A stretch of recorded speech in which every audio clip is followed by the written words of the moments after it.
Hello everyone, जैसा कि आप लोगों ने इस वीडियो पर क्लिक किया है, तो आज हम डिस्कस करने वाले हैं कि सर्कल के भी जितने भी इंपॉर्टेंट थ्योरम्स और फॉर्मूला हैं जो आपके एसएससी सीजीएल एसएससी सीजीएल में देखने को मिले थे और आगे भी मिलते रहेंगे। हम उन सब फॉर्मूला और थ्योरम पे बात करने वाले हैं और ये सारे जितने भी थ्योरम और फॉर्मूला ये आपके आने वाले सीजीएल स्क्रिप्ट में बहुत इंपॉर्टेंट है और खासकर अगर आप सीजीएल मेंस के लिए प्रिपेयर होने वाले हैं तो उसके लिए भी बहुत इंपॉर्टेंट है। एग्जाम से पहले या फिर 2-3 बार अगर आप इसको वीडियो देख लेंगे तो आपको आपके दिमाग में जितने थ्योरम और फॉर्मूले से सब रट जाएंगे। तो आइए बिना टाइम वेस्ट किए चालू करते हैं।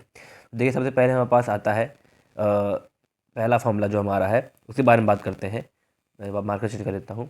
तो देखिए, आपको पता है कि सेगमेंट्स क्या होते हैं। जैसे हमारे पास हमने एक कॉर्ड बना दिया ए बी, और ए बी हमारी जो कॉर्ड है, अब इसको डिवाइड ए बी जो कॉर्ड है ये डिवाइड कर देती है हमारे सर्कल को दो पार्ट में। जो छोटा पार्ट है, जैसे कि जो हमारा पार्ट ये है, इसके नीचे वाला, इसको हम लोग कहते हैं माइनर सेगमेंट, और ए बी के ऊपर जो पार्ट है ये वाला, इसको हम लोग कहते हैं मेजर सेगमेंट। तो होपफुली आप अंडरस्टैंड कर गए होंगे। अब बात करते हैं आगे। दूसरा थ्योरम हमारा ये आता है कि एक साइड अगर हमारे पास ए बी है जो हमारा कॉर्ड है, अब इस कॉर्ड से अगर आप सर्कल पे एक एक ट्राइंगल बनाते हैं तो इसका जो हमारा थीटा होगा वो, अगर हमारा ए बी सेम बेस से दूसरे पॉइंट पर अगर हम लोग ट्राइंगल बनाते हैं तो उसका जो एंगल होगा ये दोनों बराबर होगा। तो ये बात आप ध्यान रखिएगा। अब बात करते हैं सेकंड की। सेकंड क्या होता है, जैसे कि आपको पता है सेकंड, ये हमारे पास एक पी ए बी है। अगर कोई बाहर से हम एक पॉइंट से पी पॉइंट से हम सर्कल को दो पॉइंट में कट करते हुए एक लाइन ड्रॉ करते हैं जो कि ए बी है, तो जो ये हमारी पी ए बी है वो हमारी सेकंड हो जाएगी। और हमारी कॉर्ड क्या होती है, जो सर्कल के दो पॉइंट को जोड़ती है उसे हम लोग कॉर्ड कहते हैं। जैसे हमारे यहाँ पे ए बी जो है ये हमारी कॉर्ड है। अब बात करते हैं आगे। Any line touches circle makes 90 degree with centre. अगर कोई भी लाइन अगर आपकी बाहर सेकंड हमारे पास दिया है और अगर वो सर्कल को वन पॉइंट में टच करता है, तो अगर आप उसके सेंटर से एक परपेंडिकुलर डाल देते हैं तो वो 90 डिग्री के बराबर होता है। ये बहुत इंपॉर्टेंट, इसको आप दिमाग में जरूर रखिएगा। अब आगे बढ़ते हैं। हमारे पास अगर एक पॉइंट पी है out out of the circle, और उस पॉइंट से हम लोग दो लाइन ड्रॉ करते हैं जो कि सर्कल के दो पॉइंट को टच करती है, तो हमारा जो पी ए होगा वो बराबर होगा पी बी के। ये बहुत इंपॉर्टेंट है, इससे बहुत क्वेश्चन ऐसे पूछता है, तो ये भी आप लोग ध्यान रखिएगा। अब बात करते हैं आगे। जैसा कि हम इसका एक्सटेंड हम लोग करते हैं, अगर एक्सटेंड करेंगे हम लोग देखिए पी ए और यहाँ पी बी, हमारा वही पहली थ्योरम हमने पढ़ी थी वही है। लेकिन अगर हम अब ए पॉइंट को ओ जोड़ देते हैं और ओ को बी जोड़ देते हैं, ओ हमारे यहाँ पे क्या है, ये हमारे यहाँ सेंटर है। अगर हम इस दोनों पॉइंट को सेंटर से जोड़ देते हैं और बीच में हम लोग एक लाइन ड्रॉ करते हैं, तो हमारे पास यहाँ पे दो ट्राइंगल आ जाएगा जो आपस में कॉन्ग्रुएंट रहते हैं। जैसे पी ओ ए जो ये हमारा ट्राइंगल है और जो हमारा पी ओ बी ये ट्राइंगल है, ये आपस में कॉन्ग्रुएंट हो गए। तो इससे P O upon Q O is equals to P R upon R O हो जाता है। और जैसा कि मैं कहा था आपसे पहले भी, अगर एक एक्सटर्नल पॉइंट से हम सर्कल के किसी भी पॉइंट को टच करते हैं, एक लाइन ड्रॉ करते हैं और सेंटर से उस पर अगर हम लोग लाइन ड्रॉ करते हैं तो वो परपेंडिकुलर होती है, 90 डिग्री होती है। तो ये बात भी आपको याद रखना है। अब बात करते हैं आगे। अगर हमारे पास कोसेंट्रिक सर्कल्स हैं, जैसा कि हमारे पास देख सकते हैं, यहाँ हमारे पास एक सर्कल है और एक ये हमारा छोटा सर्कल है। ये जो हमारी छोटी होती है ये हमारी स्मॉल रेडियस होती है और ये बड़ी रेडियस हमारी होती है इस बिग आर। अब बात करते हैं इन सर्कल और सर्कम सर्कल क्या होता है। देखिए, इन सर्कल्स और सर्कम सर्कल आप लोग दिमाग में बैठा लीजिए। अगर हम लोग एक सर्कल ड्रॉ करते हैं और उसमें हम लोग एक ट्राइंगल बनाते हैं, अब ये ट्राइंगल को हम जोड़ देते हैं, तो ये जो हमारा बड़ा आर है इसे हम लोग कहते हैं सर्कम सर्कल। और जो हमारा इन सर्कल होता है वो ट्राइंगल के अंदर जो हमारा सर्कल बनता है उससे जो हमारी रेडियस बनती है वो होती है हमारी इन रेडियस। तो ये बात आप लोग ध्यान रखिएगा। अब कॉमन कॉर्ड की बात करते हैं। कॉमन कॉर्ड क्या होती है, जैसे हमारे पास दो सर्कल आप यहाँ दे सकते हैं, हमारे पास यहाँ पर दो सर्कल है और इन सर्कल में सेंटर को ज्वाइन कर दिया, और जहाँ ये सर्कल आपस में टच कर रहे हैं जो कि पॉइंट ए है, इसको हम लोग ज्वाइन करते हैं, हमारे ट्राइंगल बन जाता है। अब ये ट्राइंगल में जो ए बी है, जो दो पॉइंट जहाँ टच कर रहे हैं सर्कल सर्कल आपस में, उसे हम लोग कहते हैं कॉमन कॉर्ड। कॉमन कॉर्ड कैसे निकाल जाती है इसके बारे में हम आगे बात करेंगे। अब बढ़ते हैं आगे। जैसे कि आप देख सकते हैं यहाँ पे मेरे पास एक सर्कल है और इस सर्कल में हमारे पास दो कॉर्ड है जो कि हमारी कॉर्ड है B C and we have a chord A D. अब ये दो हमारे पास जो कॉर्ड है, अगर ये दोनों आपस में कट करती हैं तो इनके बीच में जो एंगल बनता है जो कि हमारी वर्टिकली अपोजिट एंगल होता है, ये हमारा थीटा होता है। तो ये भी आपको ध्यान रखना है कि दोनों एंगल जो होते हैं वो इक्वल होते हैं। अगर हमारी ए बी और सी डी अगर इक्वल हैं तो इनके बीच में जो एंगल बनता है ए ओ बी और सी ओ डी ये भी इक्वल होता है। और same vice versa. Vice versa मतलब अगर इन दोनों के बीच में एंगल अगर हमको सेम दिया हुआ है तो इनके बीच में अगर एंगल सेम है तो इनकी लेंथ भी हमको सेम लेनी ही लेनी है। अब बात करते हैं आगे। If two chord are equidistance from circle they are equal. मतलब अगर हमारे पास एक सर्कल है और हमारे पास दो कॉर्ड है, मान लीजिए हमारे पास कॉर्ड ये है ए बी और हमारे पास कॉर्ड है सी डी। अगर ये सेंटर से दोनों इक्वी डिस्टेंस पे है तो ये दोनों बराबर होंगी। अगर मान लीजिए यहाँ से ये सेंटर है हमारा और यहाँ से ये अगर 6 यूनिट है, अगर ये भी 6 यूनिट है, तो हमारी ए बी जो होगी वो ए सी के बराबर होगी। और इसका वाइस वर्सा भी ट्रू होता है। इसका मतलब अगर हमारे पास दो सर्कल है और अगर दो कॉर्ड इक्वल डिस्टेंस में है, अगर ये और ये कॉर्ड हमारी इक्वल डिस्टेंस में है, तो इसका जो लेंथ होगी इन दोनों कॉर्ड की वो सेम होगी। दोनों बात आप लोग ध्यान रखिएगा, ये बहुत इंपॉर्टेंट है। अब बात करते हैं आके, ये सारी जो मैं आपको थ्योरम और फॉर्मूलास करा रहा हूँ ये बहुत इंपॉर्टेंट है, इसको आप ज़रूर रट के जाइएगा। अब बात करते हैं, हमारे पास अगर सर्कल है और सेंटर हमारा ओ दिया है, तो इस सेंटर से हमारी जो ये थीटा एंगल बन रहा है 2 थीटा, ये 2 थीटा क्यों बन रहा है? क्योंकि इसी सेम हमारे एक बेस लेते हैं ए बी। अब ये हमारे पास एक बेस है ए बी। अब जो हमारे पास ए बी बेस है, अगर इससे हम लोग सेंटर पे एक एंगल बनाते हैं और वही बेस सेम बेस से हम लोग एक सर्कल पे पॉइंट को जोड़ते हुए एक ट्रायंगल बनाते हैं, तो ये जो थीटा है उसका 2 टाइम्स करेंगे हमारे पास आ जाएगा ए ओ बी। ये बहुत इंपॉर्टेंट थ्योरम है, इसको याद रख लीजिएगा आप लोग। सेम चीज़ इसमें भी है, बस इसमें आपका एक्यूट एंगल बन रहा था ए ओ बी, लेकिन यहाँ पे आपका ऑब्ट्यूस एंगल बन रहा है। पर सेम चीज़ यहाँ भी वैलिड होती है, अगर ये थीटा है अंदर वाला तो बाहर वाला आपका जो एंगल होगा वो होगा 2 थीटा। अब बात करते हैं आगे। जैसे कि मैं पहले ही कहा था आपसे, अगर हमारे पास एक बेस है ए बी और इस बेस से अगर हम चाहे जितने ट्राइंगल बना लें सर्कल पे, उसके सारे एंगल जो होते हैं वो बराबर होते हैं। तो ये बात भी ध्यान रखिएगा आप लोग। अब बात करते हैं आगे। अगर हमारे पास एक सर्कल है और ये हमारा डायमीटर हो जाता है ए बी, तो इस डायमीटर से हम लोग सर्कल में कोई भी ट्राइंगल बनाए तो उसका जो हमारे पास एंगल होगा वो 90 डिग्री होगा। होपफुली ये आपको बात पता होगी। अब बात करते हैं आगे। ये चीज़ बहुत इंपॉर्टेंट है, बच्चे इसको नेगलेक्ट कर देते हैं पर ये पेपर में बहुत पूछा जाता है। अगर हमारे पास एक सर्कल में ट्राइंगल दिया हुआ है, तो जो उसका एंगल होगा ये एंगल, अगर हम उसके अपोजिट साइड एक्सटेंड कर दें और जो हमारा आउटर एंगल बनता है वो इस एंगल के सेम होगा। जैसे हमारे पास ये देख सकते हैं ट्राइंगल है ए बी सी, तो इस ट्राइंगल में आप देख सकते हैं जो पी ए सी, जो पी ए और सी, ये एंगल हमारा जो है थीटा, ये बराबर होता है ए बी सी ये थीटा। तो इसको बिल्कुल ध्यान रखिएगा। अब बात करते हैं आगे। जैसे हमारे पास एक कॉर्ड दी है ए बी, जैसे कि हम देख सकते हैं यहाँ पे एक कॉर्ड दी है और जो हमारा बी सी है ये हमारा डायमीटर है। तो अगर हम लोग सेंटर से एक लाइन ड्रॉ करते हैं परपेंडिकुलर और साथ ही में ए और सी को जोड़ देते हैं, तो ये लोग हमेशा पैरेलल ही होंगी। तो ये बात भी आपको ध्यान रखनी है। अब बात करते हैं आगे, और ये भी आप लोग ध्यान रखिएगा, जो आपका लेंथ होती है ओ डी की और जो आपकी लेंथ होती है ए सी की, इन दोनों का जो रेशियो आता है सी ए बाई ओ डी, ये 2/1 आता है। इसे एसएससी क्वेश्चन 2-3 क्वेश्चन पूछा। अगर आप लोग चाहेंगे तो मैं क्वेश्चन की भी एक अलग से वीडियो बना दूंगा जिसमें मैं सारे थ्योरम के साथ उनके पर्टिकुलर क्वेश्चन भी करा दूंगा। अब बात करते हैं आगे। अगर हमारे पास दो कॉन्सेंट्रिक सर्कल्स हैं जैसा कि यहाँ पे दिया है, अगर हमारे पास ए डी ये हमारा कॉर्ड है आउटर सर्कल की और बी सी जो हमारा है ये कॉर्ड है हमारी इनर सर्कल की, तो हमारा अगर ओ से एक परपेंडिकुलर डाल दिया जाता है तो आप यहाँ देखते हैं A B is equal to C D, मतलब ये जो लाइन है आपकी ए बी और जो ये लाइन है आपकी सी डी, ये दोनों आपस में बराबर होगी। अब बात करते हैं आगे। अगर हमारे पास एक सर्कल है और हमारे पास पी ए और पी बी हमको दिया हुआ है और आपको इससे ज्वाइन कर दिया जाता है सी, जो कि इंटरनल पॉइंट है सर्कल का, और अगर आपसे पूछ लिया जाता है कि आपका ए ओ बी, जैसे ए ओ बी मतलब ये एंगल आपका कितना होगा, तो ध्यान रखिएगा ये एंगल जो होता है वो आपका 180 माइनस थीटा होता है। वैसे अगर ए सी बी पूछा जाए जो ये एंगल होता है, तो ये एंगल जो होता है वो आपका 90 माइनस थीटा बाई 2 होता है। और वैसे अगर आपका ए डी बी पूछा जाए जो कि आपका ये एंगल होता है, तो ये एंगल के लिए आपको 90 प्लस थीटा बाई 2 करना पड़ेगा। थीटा क्या है हमारा ए पी बी, ये हमारा थीटा है। तो ये तीनों फॉर्मूले बहुत इंपॉर्टेंट है, इसको आप लोग दिमाग में एक बार रट लीजिए क्योंकि इससे क्वेश्चन आते ही आते हैं। अब बात करते हैं आगे हम लोग। जैसे हमारे पास एक सर्कल दिया है और पॉइंट पी से हमने दो लाइन खींची जो है पॉइंट पी बी और पॉइंट पी ए, तो ये दोनों लाइन है और ये एक पॉइंट सी हमारा इंटरनल है जो सर्कल पर लाई करता है। तो अगर आपको ये सी ए हम लोग क्यू मान लेते हैं तो आपको ये एंगल थीटा दिया है, आपको सी बी या टी मान लेते हैं, सी बी टी आपको बीटा दिया हुआ है, तो आपको ए सी बी पूछा जाए जो आपका ये एंगल है। तो ये एंगल फाइंड करने के लिए आप सिंपली क्या करते हैं 180 और उसमें से आप सब्ट्रैक्ट कर देते हैं इन दोनों का सम अल्फा प्लस बीटा, तो आपको ये एंगल आ जाता है। अब बात करते हैं सिमिलरली आगे बात करते हैं, ये थोड़े एडवांस फॉर्मूले हैं जो आपके मेन से बहुत हेल्प कर सकते हैं आपको, तो ये मेन से पहले आप इसको 2-3 बार रिवाइज कर लीजिएगा।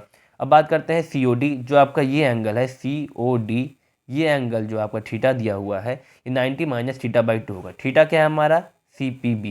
तो अगर आपको ये डायग्राम ऐसे देखने को मिलता है तो ये सब फॉर्मूले आपको रटे होने चाहिए, तुरंत दिमाग में आना चाहिए। वैसे आप सी ओ डी जो होता है वो हमारा वो ए ओ बी जो हमारा बड़ा वाला एंगल है उसका हाफ होता है, तो आप ऐसे फाइंड कर सकते हैं। ये जो थ्योरम है ये काफ़ी इंपॉर्टेंट है, इसको आप याद रखिएगा। अगर हमको एक लाइन दी जाती है, एक टेंजेंट दिया जाता है जो सर्कल को टच करता है सी डी, तो सी डी में आप देख सकते हैं पेरीमीटर अगर आप पूछ लिया जाए पी सी डी की, जो कि ये है पी सी डी, ये आपका ट्राइंगल है, इसका अगर आपको पेरीमीटर पूछा जाए तो ये 2 टाइम्स ऑफ पी ए होता है या फिर 2 टाइम्स ऑफ पी बी होता है। ये जितनी लेंथ है आपकी, इसका आप 2 टाइम्स कर देंगे तो आपको मिल जाएगा perimeter of P C D. अब बात करते हैं आगे। ये देखिए इंपॉर्टेंट बहुत है, ये मेंस पॉइंट ऑफ व्यू से बहुत ही इंपॉर्टेंट है। अगर आप मेंस का पेपर नहीं आया तो ये आपको आना ही आना चाहिए। जैसे कि हमको पता है, यहाँ पे हमको एक पॉइंट दिया था, ये हमारा ओ जो है ये हमारा सेंटर है, और ए बी और सी डी, ये हमारा सी डी हो गया और ये हमारा हो गया ए डी।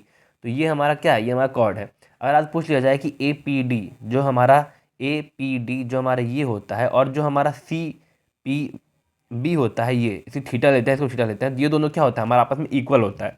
और एक और चीज़, अगर आपसे ये थीटा निकालने को बोल दिया था कि ये वैल्यू क्या होगी, तो इसके लिए आपको ये फॉर्मूला रटा होना चाहिए। ये फॉर्मूले में क्या है, ए ओ डी, जैसे आपका ए ओ डी ये जो आपका एंगल है, प्लस बी ओ सी जो आपका ये वाला एंगल है, इन दोनों का आप सम करके अगर हाफ कर देते हैं आप, तो आपको थीटा की वैल्यू मिल जाएगी। अब बात करते हैं आगे ए पी सी। अगर आपको ऐसा, अगर आपका डायग्राम बन रहा है जिसमें आपको पी बी ए दिया है 1 सेकेंड और आपको पी डी सी दिया है 1 सेकेंड, तो ये दोनों सेकेंड आपको, अगर आपको दिया है और आपसे पूछा जाए ए पी सी जो आपका ये थीटा है एंगल है, इससे आप पूछा, मतलब थीटा क्या, हम लोग इसको ए पी सी लिख लेते हैं, ए पी सी। तो ये क्या होगा, तो इसके लिए फॉर्मूला होता है theta minus alpha by 2। Theta क्या होता है, ये हमारा सेंटर ओ है, और इस सेंटर से जो हमारा ए ओ सी एंगल बनता है, और इस सेंटर से हमारा जो बी ओ डी एंगल बनता है, इन दोनों को सब्ट्रैक्ट कर देंगे आप, तो उसको डिवाइड कर देंगे 2 से, तो आपका ये एंगल आ जाएगा। तो ये भी काफ़ी इंपॉर्टेंट है, इसको ध्यान रखिएगा आप लोग। अब आगे बात करते हैं। अगर हमारे पास 2 सर्कल दिए हैं जो दो टच कर रहे हैं, और उस सर्कल से अगर हम लोग 2 लाइन ड्रॉ करते हैं जो सर्कल से जहाँ पॉइंट है उसको टच कर रहा है, तो हमारा जो ए डी बनता है वो बराबर होता है बी डी के, और जो बी डी होता है वो बराबर होता है सी डी के। तो ये तीनों हमारी जो लाइन्स हैं ये इक्वल होती हैं आपस में। ये बात जो है वो ध्यान रखने वाली बात है। अब आगे बढ़ते हैं हम लोग। मान लीजिए एक हमको एंगल दिया हुआ है जो थीटा फॉर्म किया है, थीटा, और उसको हम लोग डिवाइड कर देंगे 2 से, तो हमारे पास थीटा आ जाए। अगर थीटा 1 दिया है और उसको हम डिवाइड करें 2 से, तो थीटा आ जाएगा हमारा। ये दोनों जो एंगल है थीटा एंगल है। अब आप लोग को ध्यान रखना है, अगर आपको 3 सर्कल दे दिया जाए जो आपस में टच कर रहे हैं, तो ये फॉर्मूला आपको बहुत अच्छे से रटा होना चाहिए। इसमें R2 क्या है, जो मिडल वाला सर्कल होता है वो आपका R2 होता है, और R2 की वैल्यू क्या होती है, root of R1 minus R3। वैसे ही अगर आपको R1 और R3 किसी की वैल्यू निकालनी है तो आप साइन थीटा से निकाल सकते हैं। उसके लिए फॉर्मूला है sine 1 minus sine theta upon 1 plus sine theta is equals to R1 by R2 और R2 अपॉन R3। तो इसको भी आप लोग रिमेंबर रखिएगा। अब बात करते हैं आगे। ये फॉर्मूला भी बहुत बार एसएससी पेपर में देखा गया है, तो इसको भी आप लोग याद रख लीजिए। अगर एक हमारे पास सर्कल दिया है, ये हमारा सर्कल जो है इसके आउटर साइड आपको क्वाड्रेटर बना दिया गया है जो कि है ए बी सी डी, उसके अंदर आपको सर्कल दिया है जो आपको टच कर रहा है चारों साइड। तो आपको ध्यान रखना है कि जो हमारा A B plus C D, जो हमारी अपोजिट साइड का जो सम है वो अपोजिट साइड के सम के इक्वल होता है B C plus A D के। अब बात करते हैं आगे। अगर हमारे पास 2 सर्कल दिए हैं और ए बी है सी डी है, ये हमारी कॉर्ड दी है जो किसी पॉइंट पी पे कट कर रही है, तो आपको ध्यान रखना है जो हमारा P A into P B होता है वो is equal to P C into P D होता है। P A into P B is equal to P C into P D.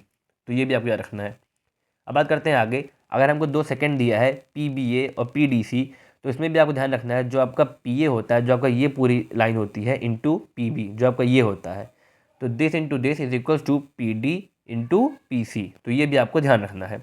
ये दोनों फॉर्मूला बहुत इंपॉर्टेंट है, ये क्वेश्चन इससे आते ही आते हैं एग्जाम में। जैसे कि अभी देखते हैं P T square is equal to P B into P A, P T square is equal to P B into P A. तो ये भी बहुत इंपॉर्टेंट है। अब आगे बात करते हैं। देखिए ये थोड़ा एडवांस फॉर्मूला है, ये मेंस पॉइंट ऑफ व्यू से है। अगर आपको 2 कॉर्ड दिए हैं जो इंटरसेक्ट कर रहे हैं आपस में एक दूसरे को 90 डिग्री पे, तो आप लोग को ध्यान रखना है कि अगर आप इन दोनों कॉर्ड को जोड़ देते हैं तो ये आपका बन जाता है एक राइट एंगल ट्राइंगल। और इसकी वैल्यू अगर ए हमको दी हुई है, तो जो ये, और जो अगर हम लोग छोटा हम लोग का जो साइड बन रहा है हाइपोटेनस, इसको वैल्यू मान लीजिए हम लोग दी है बी, और बड़े वाले की वैल्यू दी है आपको ए। तो अगर आपको रेडियस फाइंड करना है सर्कल की, तो रेडियस फॉर्मूला क्या होता है, यहाँ मैंने लिखा है A square plus B square upon 2 का अंडर रूट कर देंगे तो आपको आर की वैल्यू आ जाएगी। तो ये भी आप लोग ध्यान रखिएगा। अब बात करते हैं आगे। अगर आपको 2 सर्कल्स दिए हैं जो आपस में दूसरे टच कर रहे हैं, तो उसमें आपकी मैक्सिमम कॉमन टेंजेंट कितनी हो सकती है। तो देखिए एक टेंजेंट क्या होता है, वैसे मैं कहा था सर्कल को अगर कोई एक पॉइंट पे टच करे आउट से, तो उसको हम लोग टेंजेंट कहते हैं। जैसे यहाँ पे हमारी एक टेंजेंट आ गई है, यहाँ हमारी दूसरी टेंजेंट आ गई है और इसके बीच में एक टेंजेंट आएगी, तो हमारी मैक्सिमम 3 टेंजेंट होंगी। जो 2 सर्कल अगर एक दूसरे को टच कर रहे हैं तो 3 कॉमन टेंजेंट हम लोग की मैक्सिमम बन सकती है। वैसे अगर 2 सर्कल हैं जो एक दूसरे को इंटरनली टच कर रहे हैं तो आपकी मैक्सिमम कॉमन टेंजेंट 1 बनेगी। और अगर वही 2 सर्कल हैं जो एक दूसरे को टच नहीं कर रहे हैं तो उनके बीच में जो मैक्सिमम टेंजेंट बनती है वो टेंजेंट 4 है। अब आगे बात करते हैं। अगर आपको डायरेक्ट कॉमन टेंजेंट का फॉर्मूला मेरे ख्याल से आपको होपफुली याद होना चाहिए, अगर नहीं याद है तो आप यहाँ रिकॉल कर सकते हैं। तो डायरेक्ट कॉमन टेंजेंट जो फॉर्मूला होता है वो d² - r1 - r2 का होल स्क्वायर का अंडर रूट होता है। d क्या है यहाँ पे, ये हमारा distance between the centres of the circle है। r1 क्या है, रेडियस है दोनों एक सर्कल की, और r2 क्या है, रेडियस है दूसरे सर्कल की। अगर एक चीज़ बात ध्यान रखिए, अगर दोनों सर्कल आपस में टच कर रहे हैं और अगर आपसे पूछा जाए डायरेक्ट कॉमन टेंजेंट क्या होती है, तो इसका फॉर्मूला होता है 2√r1 × r2। r1 r2 पता है आपको, रेडियस होता है दोनों सर्कल्स के।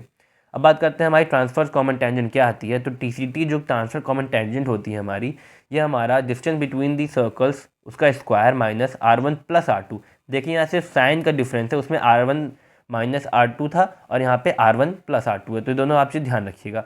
और एक और चीज़, जो हमारी डायरेक्ट कॉमन टेंजेंट होती है वो ट्रांसफर कॉमन टेंजेंट से हमेशा बड़ी होती है। अब बात करते हैं आगे। अगर 2 सर्कल एक दूसरे को पास करते हैं सेंटर से तो उसका फॉर्मूला क्या होगा।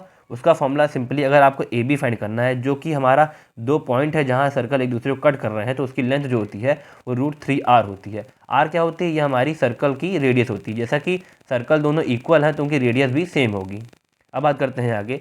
अगर हमको 2 कोसेंट्रिक सर्कल्स दिए हैं और दोनों की रेडियस दी हुई है, और अगर आपसे पूछ लिया जाए कि हमको AC की वैल्यू निकालनी है या फिर हमको CB की वैल्यू निकालनी है, तो उसका फॉर्मूला क्या होता है। उसका फॉर्मूला होता है r1² - r2² का अंडर रूट। अगर आपसे पूछा जाए कि आपको पूरी AB की लेंथ निकालनी है तो बस आपको इस वैल्यू का 2 टाइम्स कर देना, तो आपको पूरी AB की लेंथ आ जाएगी। अब आगे बढ़ते हैं। ये हमारी लास्ट स्लाइड है। इसमें देखिए, जैसा कि हमें ट्राइंगल्स में देखा था, अगर हमारे पास एक ट्राइंगल है जो हमारा सर्कल के अंदर है तो हमारा जो ये साइड होती है वो इसके आउटर साइड के बराबर होती है। तो सेम चीज़ देखिए यहाँ भी है। अगर हमारे क्वाड्रेटर है जो कि एक सर्कल में है, तो हमारी जो A साइड होती है वो C साइड, जो कि हमारी ये साइड है, इसके इक्वल होती है। और जो हमारे अपोजिट साइड का सम होता है ये हमेशा 180 डिग्री होता है। तो ये बात आप लोगों को ध्यान रखनी चाहिए। अब बात करते हैं थ्योरम्स की। ये बहुत इंपॉर्टेंट थ्योरम है, जैसा कि आप देख सकते हैं। अगर हमारे पास एक सर्कल है उसमें हम लोग को क्वाड्रेटर दिया हुआ है, तो एक बात आपको ध्यान रखनी है, ये फॉर्मूला जो है काफ़ी इंपॉर्टेंट है। अगर आपको फॉर्मूला आप ये बार रट लीजिए, AC × BD = AB × DC + AD × BC। तो ये फॉर्मूला आपको रटा होना चाहिए। एक और बात, अगर हमारे पास एक कोलेट्रल दिया है एक सर्कल में और उसके जो 2 अपोजिट साइड ऑफ कोलेट्रल अगर हमको बराबर दी है, तो उसके जो अपोजिट जो बची हुई 2 साइड हुई वो हमेशा आपस में पैरेलल होगी। और इसका वाइस वर्सा भी ट्रू है कि अगर 2 साइड पैरेलल दी हुई हैं तो उसके जो अपोजिट साइड होंगी वो आपस में इक्वल होंगी। अब आते हैं हम लोग मिसलेनियस रिजल्ट्स पे। ये 2-3 थ्योरम है जो थोड़े मेंस पॉइंट ऑफ व्यू से हैं, इसको आप चाहे तो एक बार देख सकते हैं। ये क्वेश्चन जो है ये काफ़ी पूछा गया है मेंस के पॉइंट ऑफ व्यू से देखा जाए तो। अगर आपको 2 सेकंड दी जाती है CEA और BFA, और दोनों आपस में एक दूसरे को कट करती है, और आपका